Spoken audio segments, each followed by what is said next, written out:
جب سے دنیا اللہ نے شروع کی ہے اس وقت سے آج تک اور قیامت تک اللہ کا یہ نظام رہے گا کہ ہر بندے اور ہر بندی کے پاس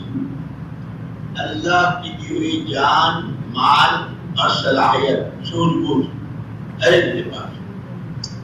نوکری کرتا ہو، کارخانے میں ہو، دکاندار ہو، غریب ہو، امیر ہو، مرد ہو، عورت ہو، یہ تین چیزیں ہر ایک کے پاس۔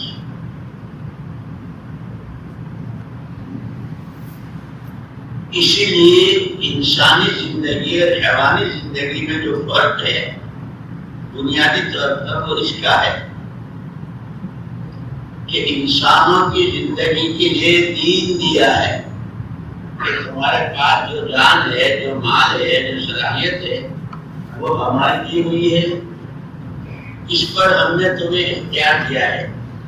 اور انہی تینوں طاقتوں کو صحیح یا غلط استعمال کرنے کا بھی تمہیں ہم نے اختیار دیا ہے۔ زبان ہم نے دی،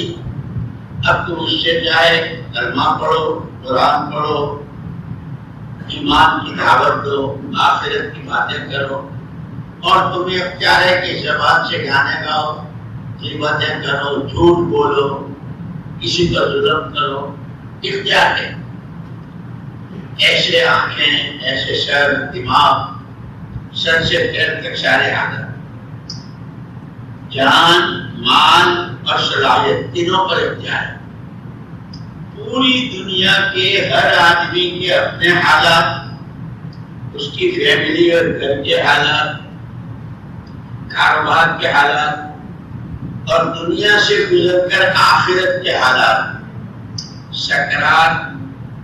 سکرات میں آسانی یا سختی، قبر، جنت کی کیاری یا جہنم کا گڑھا، صراط سے بجلی کی طرح پار ہونا یا پھنس کر کے جہنم میں گرنا،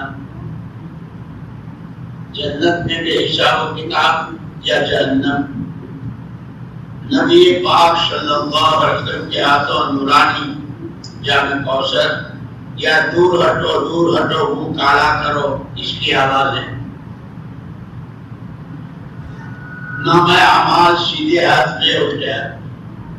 یہ سارے دنیا اور آخرت کے سارے حالات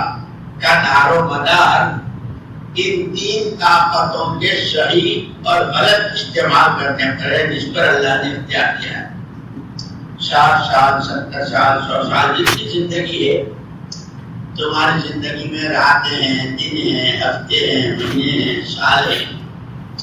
تمہارے پاس پیسہ ہے، روٹی روزی ہے، کوڑی ہے، 1 روپیہ ہے، کروڑ ہے، 10 کروڑ ہے، جتنا ہے،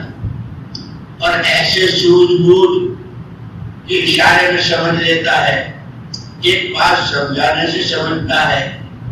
کسی کو بار بار سمجھانا پڑتا ہے۔ تو یہ تین طاقتیں ہیں، اور تینوں طاقتوں پر کھیتی والا ہو، مزدوری کرتا ہو، جوان ہو، بوڑھا ہو، عورت ہو، کماری بچی ہو، جوان لڑکا ہو، امریکہ افریقہ میں رہتا ہو، دبئی کویت میں رہتا ہو، یا اپنے علاقے میں رہتا ہو، جو جہاں ہو، ہر ایک کو تین پر اختیار دیا ہے۔ اسی پر دنیا اور آخرت کے حالات بنتے بھی ہیں اور بگڑتے بھی ہیں۔ حالات بناتے اللہ ہیں، کسی کے بنانے سے بنتے نہیں اور کسی کے بگاڑنے سے بگڑتے نہیں، کہ لیکن اللہ کے یہاں جو ضابطہ ہے حالات کے اچھے اور برے ہونے کا، وہ دنیا کا سامان، زمینیں، مکان، کارخانے، پیسہ، یہ نہ کسی آسمانی کتاب میں ہے، نہ کسی نبی اور پیغمبر نے کہا۔ اللہ کے یہاں انسانوں کے حالات کے بنا اور بگاڑ کی جو بنیاد ہے وہ دل کا یقین، بدن سے نکلنے والے عمل، یہ دو چیزیں ہیں، ایمان اور عمل، اس سے حالات اللہ بناتے ہیں۔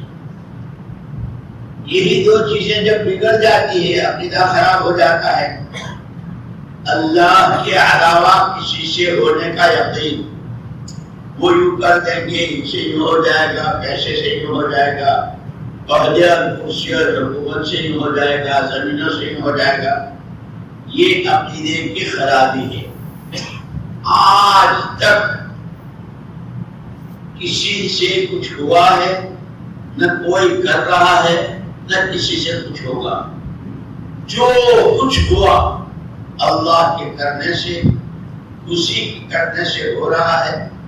اور اسی کے کرنے سے ہوگا۔ اسی لیے سب سے پہلے انسان کو انسانی زندگی کی بنیاد بتلائی کہ سب سے پہلے اپنے خالق اور مالک کو پہچان، اور اس پہچاننے کے لیے ہم کو ایک کلمہ دیا ہے، لا الہ الا اللہ محمد رسول اللہ۔ اسی لیے کتابوں میں لکھا ہے، علماء نے کہا ہے کہ یہ کلمہ اللہ کی پہچان کا کلمہ ہے۔ جیسے ڈاکٹر بول کر ڈاکٹر کو پہچانتے ہیں نا، وکیل بول کر وکیل کو پہچانتے ہیں، تاجر بول کر جیسے اس کے لیے بول ہے اس کو پہچانتے ہیں کہ لا الہ الا اللہ، یہ اللہ کو پہچاننے کا کلمہ ہے کہ اس اللہ کو پہچانو، وہی سب کچھ اور اسی سے سب کچھ، اس کے علاوہ کوئی کچھ نہیں اور کسی سے کچھ نہیں۔